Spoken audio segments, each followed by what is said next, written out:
ሰላም ጤና ይስጥልኝ ውድ የአዲስ ዜና ተከታታዮቻችን፣ ይህ የዕለተ ቅዳሜ ጥንክራችን ነው።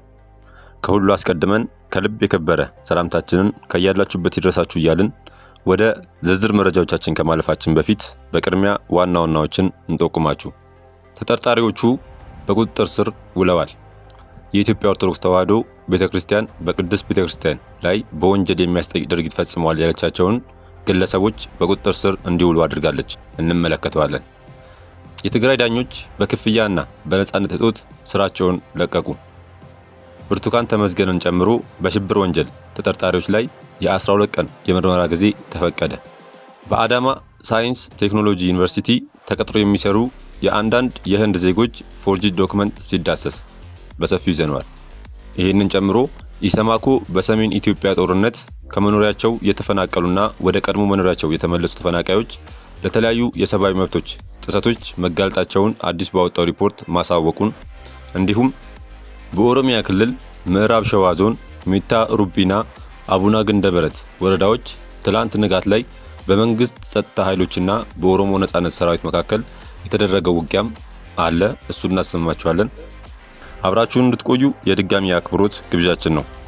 በየዕለቱ የምንለቃቸው ዕለታዊ ትኩስ ዜናዎች እንዲደርሳችሁ ላይክ፣ ሼር፣ ሰብስክራይብ ማድረግ እንዳትረሱ።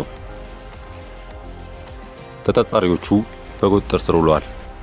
የኢትዮጵያ ኦርቶዶክስ ተዋሕዶ ቤተክርስቲያን በቅድስት ቤተክርስቲያን ላይ በወንጀል የሚያስጠይቅ ድርጊት ፈጽመዋል ያለቻቸውን አቶ ጽጌ ስጦታውና አቶ ሚስጥር መዝገቡ የተባሉ ግለሰቦች ተጠርጥረው በሕግ ቁጥጥር ስር መዋላቸውን አሳወቀች።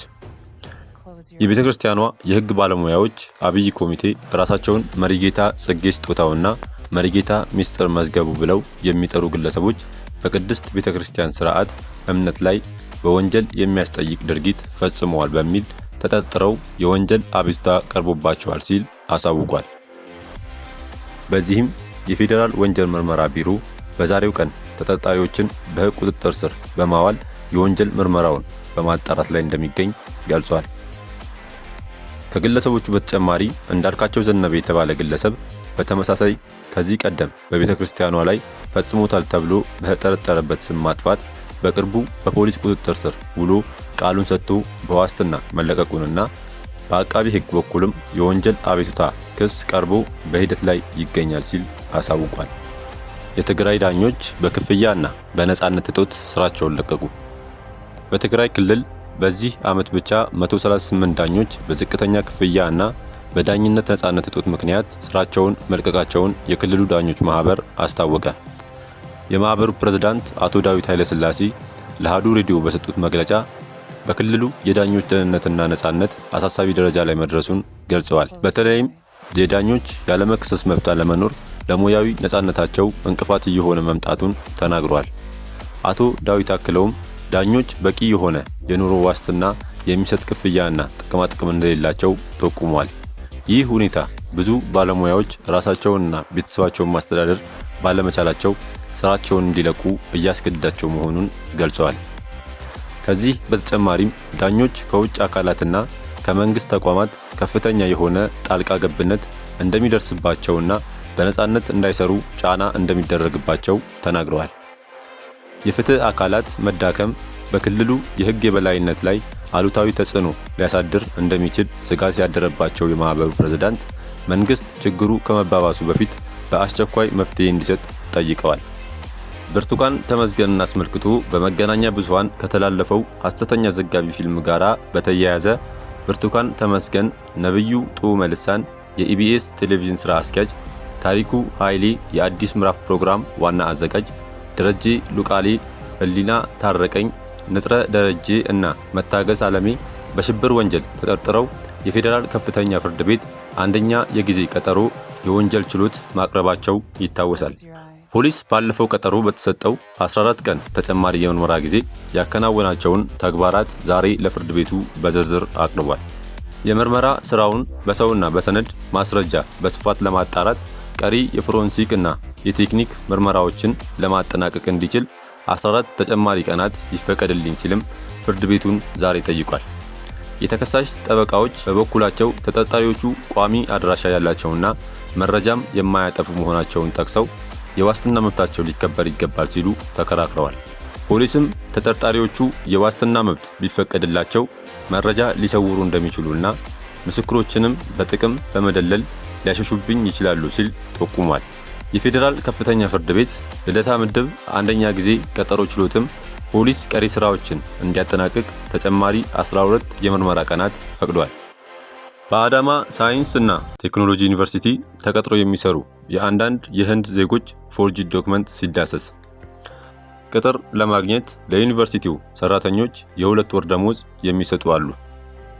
በኦሮሚያ ክልል በሚገኘው የአዳማ ሳይንስና ቴክኖሎጂ ዩኒቨርሲቲ ተቀጥረው የሚሰሩ የአንዳንድ የህንድ ዜግነት ያላቸው አስተማሪዎች ሐሰተኛ የትምህርት ማስረጃ እንዳላቸውና ይህ እንዳይታወቅ ከአንዳንድ የዩኒቨርሲቲው አመራሮች ጋር እንደሚሰሩ መረጃዎች እየወጡ ይገኛሉ። በአንዳንድ የህንድ አስተማሪዎች ጭምር እውነታነታቸው የተረጋገጠ እነዚህ መረጃዎች እንደሚጠቁሙት በወር በሺዎች የሚቆጠር ዶላር የሚከፈላቸው እነዚህ አንዳንድ ህንዳውያን የትምህርት ማስረጃቸው ወይ ሐሰተኛ ነው ወይም ያልተማሩትን የዶክተሬት ዲግሪ እንደተማሩ ሐሰተኛ ማስረጃ አቅርበው ተቀጥረዋል። አንዳንዶቹ የክህሎትና የትምህርት ማረጋገጫ ሂደትን ግልጽ ባልሆነ መልኩ አልፈው ተቀጥረው ይገኛሉ። ይህ ደግሞ የተደረገው በዩኒቨርሲቲው ጥቂት አመራሮች ተሳትፎ ጭምር ነው የሚሉት የአዳማ ሳይንስና ቴክኖሎጂ ዩኒቨርሲቲ የቀድሞ መምህር የነበሩት ዶክተር ሱሪሽ ኩማር ናቸው። አንዳንድ ህንዳውያን ጊዜያቸውንና ሙያቸውን በመጠቀም ለውጥ ለማምጣት ጥረት እያደረጉ ቢሆንም እነዚህ ሐሰተኛ ዶክመንቶችን ይዘው እየመጡ የሚቀጠሩ ህንዳውያን ችግር እየሆነ እንደመጡ ዶክተር ሱሪሽ ያስረዳሉ። ሐሰተኛ ዶክመንት ይዘው የሚመጡ እነዚህ ግለሰቦች የኢትዮጵያን የትምህርት ስርዓት እየገደሉት ነው የሚሉት ዶክተር ሱሪሽ የእነዚህን ህንዳውያን ስም በዝርዝር ያቀረቡበትን ዶክመንት ተመልክቶታል። አንዳንዶቹ ህንዳውያን ህገወጥ ዶክመንታቸውን ይዘው መጥተው ቅጥር ለማግኘት ለዩኒቨርሲቲው ሰራተኞች የ2 ወር ደሞዝ እንደሚሰጡ ታውቋል። ከእነዚህ ህንዳውያን መሃል እስከ 14 ዓመት በኢትዮጵያ ያስተማሩ እንደሚገኙ የተጠቀሰ ሲሆን በዚህ ዙሪያ የተሰጠ ማብራሪያ የለም። አንዳንዶቹ ይባስ ብሎ ከ2 ዩኒቨርሲቲ ደሞዝ ይቀበላሉ። አንዳንዶቹ የሥራ ፍቃድ የላቸውም ወይም ፍቃዳቸው ተቃጥሏል። ይህ ጉዳይ በአስቸኳይ ተጣርቶ እርማት ካልተደረገበት በሀገር ሀብትና በተማሪዎች ትምህርት መቀለር ነው ያሉት ስማቸው እንዲጠቀስ ያልፈለጉ አንድ የዩኒቨርሲቲው ኢትዮጵያዊ መምህር ናቸው። ኢሰመኮ በሰሜን ኢትዮጵያው ጦርነት ከመኖሪያቸው የተፈናቀሉና ወደ ቀድሞ መኖሪያቸው የተመለሱ ተፈናቃዮች ለተለያዩ የሰብአዊ መብቶች ጥሰቶች መጋለጣቸውን አዲስ ባወጣው ሪፖርት አስታውቋል። ኮሚሽኑ በደቡባዊ ዞን ወደ ራያ አላማጣ ወረዳና አላማጣ ከተማ የተመለሱ ተፈናቃዮች በደህንነት ስጋት ቤታቸው ገብተው ለመኖር አለመቻላቸውን ገልጿል። በሰሜን ምዕራብ ዞን ወደ ጸለምት ለአላይ ጸለምትና ማይጸብሪ ከተማ የተመለሱ ተፈናቃዮችም ለዳግም መፈናቀል መዳረጋቸውን ኮሚሽኑ ጠቅሷል። ኮሚሽኑ በክትትሉ በሸፈናቸው አካባቢዎች ከህብረተሰቡ ጋራ የተፈጠረ ቂምና ቁርሾ በእርቅና ውይይት የሚፈታበት ሁኔታ አለመመቻቸቱ ችግሩን እንዳባባሰው አመልክቷል። ተመላሾቹ በጸጥታ ችግር ምክንያት በነጻነት ተንቀሳቅሰው ለመስራት አለመቻላቸውንም ተገልጧል። ኢሰመኮ በተጠቀሱት አካባቢዎች በውይይትና እርቅ ሰላም ማረጋገጥ እንደሚያስፈልግ፣ ተመላሾቹ የህግና ፍትህ ዋስትና እንዲያገኙ የሲቪል አስተዳደሮች እንዲዘረጉና የፍትህ ተቋማት አገልግሎት እንዲጀምሩ ምክረ ሐሳቡን ሰጥቷል። በኦሮሚያ ክልል ምዕራብ ሸዋ ዞን ሜታ ሩቢና አቡና ግንደበረት ወረዳዎች ትላንት ንጋት ላይ በመንግስት ጸጥታ ኃይሎችና በኦሮሞ ነጻነት ሰራዊት መካከል በተደረገ ውጊያ ቁጥራቸው ያልታወቁ ንጹሃን ህይወት ማለፉን ሰምተናል። ከፍተኛ ቁጥር ያላቸው ታጣቂዎች በተመሳሳይ ሰዓት ወደ ወረዳዎቹ መግባታቸውን ተከትሎ ለሰዓታት የዘለቀ የተኩስ ልውውጥ እንደተደረገ ምንጮች ተናግረዋል። የቡድኑ አባላት ፉርቱ በተባለች መንደር ወደሚገኝ የመከላከያ ሰራዊት ካምፕ ዘልቀው በመግባት በርካታ የጦር መሳሪያዎችን፣ ወታደራዊ ትጥቆችንና ቁሳቁሶችን መዝረፋቸውን ምንጮች ተናግረዋል። በሜታ ወልቂጤ ወረዳ ኤላ በተባለች ቀበሌም በግጭቱ 2 የክልሉ ሚሊሻ አባላት ህይወት ማለፉ ተነግሯል። ቻይና በአሜሪካ ላይ አጸፋዊ የሆነ ተጨማሪ ታሪፍ ጥላለች። ቻይና ከዚህ በፊት ከአሜሪካ በሚገቡ ምርቶች ላይ የ84 በመቶ ታሪፍ ጥላ የነበረ ሲሆን ዛሬ ሌላ ተጨማሪ ታሪፍ ጥላለች። የቻይና የፋይናንስ ሚኒስቴር ከአሜሪካ በሚገቡ ዕቃዎች ላይ የተጣለው ታሪፍ ከ84 ወደ 125% ከፍ ማድረጉን አስታውቋል። የትራምፕ አስተዳደር በቻይና ላይ የጣለው አጠቃላይ ታሪፍ 145 በመቶ መሆኑን የገለጸ ሲሆን የሀገራቱ የንግድ ጦርነት ውስጥ መግባት ትልቅ ስጋትን እየፈጠረ ይገኛል። የቻይና የፋይናንስ ሚኒስቴር አሜሪካ ተጨማሪ ታሪፍ መጣሏን ከቀጠለች በዓለም የኢኮኖሚ ታሪክ አስቂኙ ነገር ይሆናል ያሉ ሲሆን ከዚህ በኋላ አሜሪካ ታሪፍ ከጣለች ቻይና ምላሽ አትሰጥም ብለዋል። የፋይናንስ ሚኒስቴሩ አሜሪካ ጤነኛ ያልሆነ እና ዓለም አቀፍ የንግድ ሕጎችን የጣሰ ውሳኔ እየወሰነች ነው ብለዋል።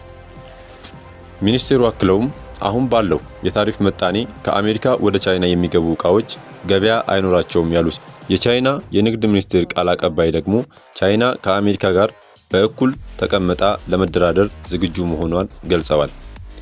የቻይናው ፕሬዝዳንት ዢ የታሪፍ ጦርነት ማንንም አሸናፊ አያደርግም ያሉ ሲሆን ከዓለም በተቃራኒ መጓዝ ራስን ከዓለም ማግለል ነው ብለዋል። ፕሬዝዳንቱ ከስፔኑ ጠቅላይ ሚኒስትር ጋር ውይይት ባደረጉበት ወቅትም የአውሮፓ ህብረት ከቻይና ጎን በመቆም አሜሪካ የምታደርገውን ትንኮሳ እንዲቃወም ጠይቀዋል። ቻይና ለአሜሪካ የምትልካቸው ዕቃዎች የሀገሪቱን ጥቅል ምርት 3% እንደሚይዙ የተገለጸ ሲሆን በቻይና ከ10 እስከ 20 ሚሊዮን የሚደርሱ ሰዎች ወደ አሜሪካ ከሚላኩ ዕቃዎች ጋር በተያያዘ ህይወታቸውን እንደሚመሩ ተገልጿል። ቻይና አዲሱን ታሪፍ የጣለችው አሜሪካ ከቻይና የሚገቡ ዕቃዎች አጠቃላይ 145% ታሪፍ እንደሚጠበቅባቸው ካሳወቀች በኋላ ነው። ቻይና በአሜሪካ ላይ የጣለችው አዲሱ ታሪፍ ከዛሬ ጀምሮ ወደ ስራ እንደሚገባም ተዘግቧል። ተመልካቾቻችን ለዛሬ የያዝንላችሁን ርዕሰ ጉዳዮች እዚህ ላይ ቋጭን። ላይክ፣ ሼር እና ኮሜንት በማድረግ ለቻናላችን ድጋፋችሁን መግለጽ እንዳዘነጉ እያልን ከሌሎች መረጃዎች ጋር ደግመን እስክንገናኝ ቸር ያሰማን ስንል ተሰናበትን።